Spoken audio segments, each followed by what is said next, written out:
Why do they do this? Why do they push for multiculturalism, trigger warnings, safe spaces, and the deplatforming of controversial speakers? Why tell some people they're privileged oppressors and tell the others they're oppressed? Why make everyone walk on eggshells, stifling free speech with their authoritarian enforcement of political correctness? What's the point of this intellectual bigotry and intolerance? Why? Why? Tell us the reason! We were just out for an answer to a simple question. The focus of my story tonight is why are they here? So why are you here? Tell us the reason why!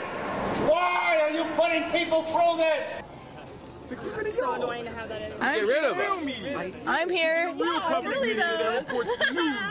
if you want to be on TV, step up. If you don't, okay, well, I'm talking to her right now. Once the chaos died down, we kept asking the simple question, why are you here? What's your message?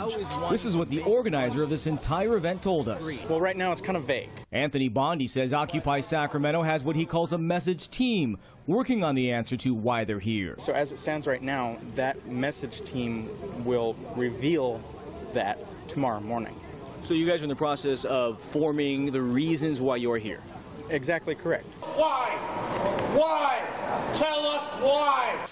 Of course, part of it is a political power play. If you can brand any opposition to your ideology bigotry, you can manufacture an environment in which anyone who dare question your assertions will be seen as a bigot, as a racist, a sexist, a homophobe, and so on. And then you've effectively silenced your political opponents. They will self-censor, or you will publicly shame them and have them fired. Make an example of this cis-het white male, so everyone else knows to fall in line. You can now operate freely, never held back by the barriers of actually having to justify or rationalize your ideas. Nor do you really have to convince anyone before implementing your policies, given they will have never heard any counter-arguments to your positions. You've created an intellectual monopoly. You're in control of the battlefield of ideas, and now you can push your agenda unimpeded. But that's only half of it.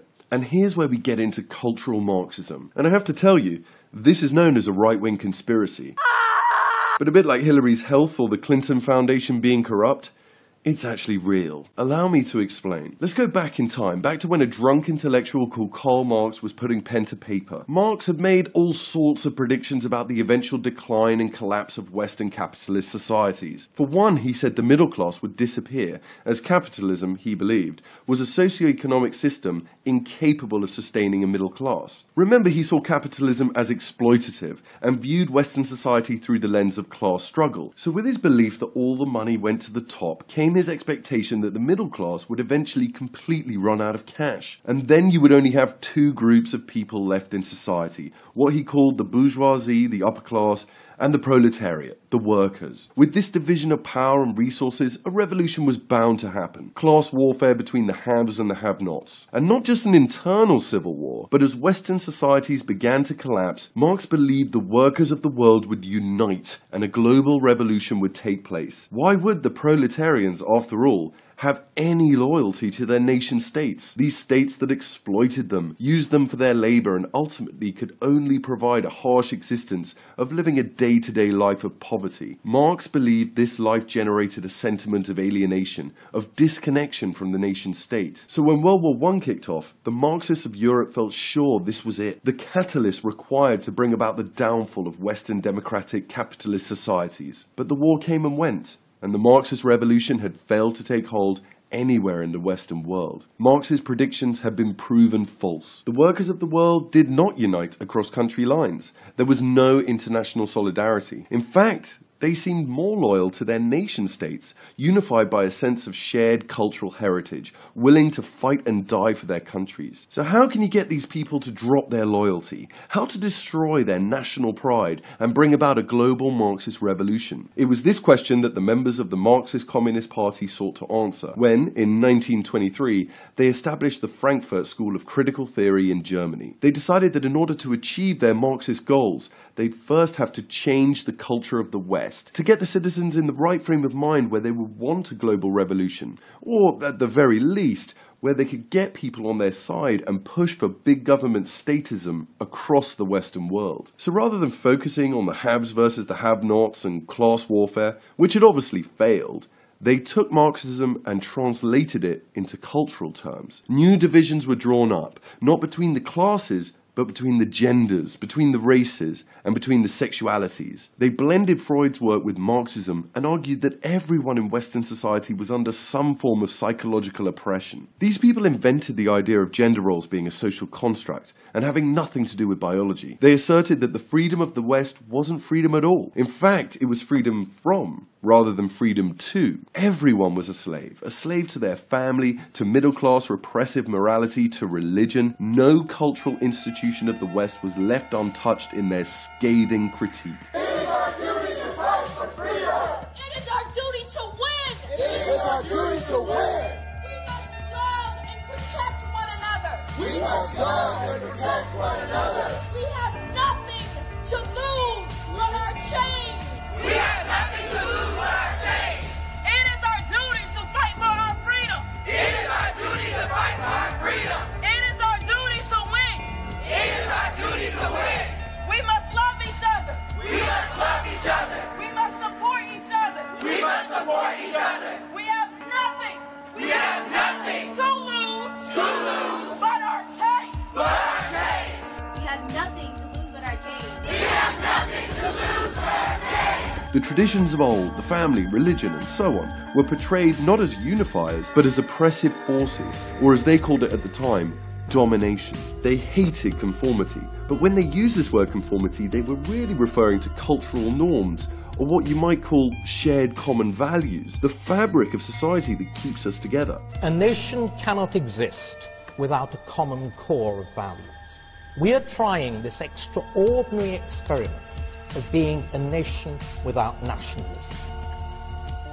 And it seems to me that it's not working. You might notice that much of what they criticised were not only institutions which unify, but also those that make us self-reliant. The family is self-sustaining, each member supporting one another. Your church clubs together and helps members when they get sick or they need help. Communities look out for each other's kids when they play in the streets, and they watch each other's houses and keep the neighbourhood safe. All of these things, family, religion, community, were portrayed as psychological enslavement to conformity. And so, this is a big part of the conspiracy theory. Cultural Marxists sought to destroy Western values and institutions which produce self-reliant citizens in order to foster a populace that would be forced to become dependent on big government, to make socialism a necessity and get people suckling on the teat of the state. Okay, I'm 30 years old, I have 4 kids, and I've been on welfare for 12 years. Sexual liberation and polygamy were also cheered. They didn't necessarily say being in a relationship with 10 genderqueer polyamorous Dragon King was a good thing. In fact, they never really directly proposed anything. They just said the family unit was repressive, that it goes against the natural urges of man, an awakening of the individual and true emancipation was impossible within the family unit or in a monogamous relationship. So whilst their ideology might not tell you to directly never get married and fuck around, it basically tells you to never get married and to fuck around. And this is the essence of critical theory, the theory the Frankfurt School invented. It isn't even a theory. Its only purpose is to criticize. So just take any object around you, say this image. Now let's criticize it. Find something wrong with it. Find ways it's sexist, racist, repressive, whatever. Clearly, we can see the father standing slightly in the forefront, indicating his patriarchal dominance. The wife, well, she's a filthy lesbian, but she's been unable to express her sexuality due to social conditioning and the oppressive heterosexual monogamous relationship she's been pressured into in order to conform to the patriarchal norms of our oppressive Western society. The daughter and son, they're being indoctrinated into feminine and masculine gender roles respectively. See that bit of pink?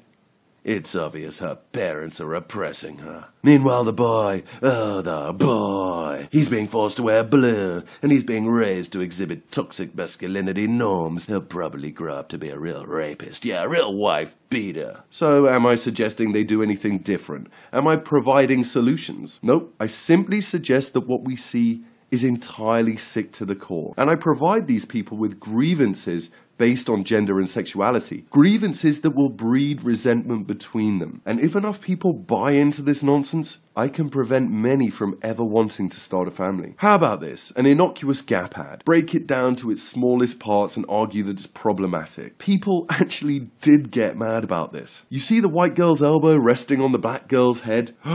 That's racism. That's white supremacy. That's critical theory, folks. These kids look like mates, but let's divide them on racial grounds. When you put anything through the critical theory process, you can prove it's just the worst. Oppressive, racist, you name it. In fact, you can't come to any other conclusion because the answer has already been assumed. It's circular reasoning. Take this quote from Herbert Marcuse, a prominent figure in the Frankfurt School. The spontaneous reproduction of superimposed needs by the individual does not establish autonomy. It only testifies to the efficacy of the control. See? Circular reasoning. The decisions we make freely only prove we are slaves, and any evidence that appears to provide a counter-argument, it'll just be construed as supporting this case. How convenient. Pat Buchanan, in his book, The Death of the West, writes, "Using critical theory, the cultural Marxist repeats and repeats.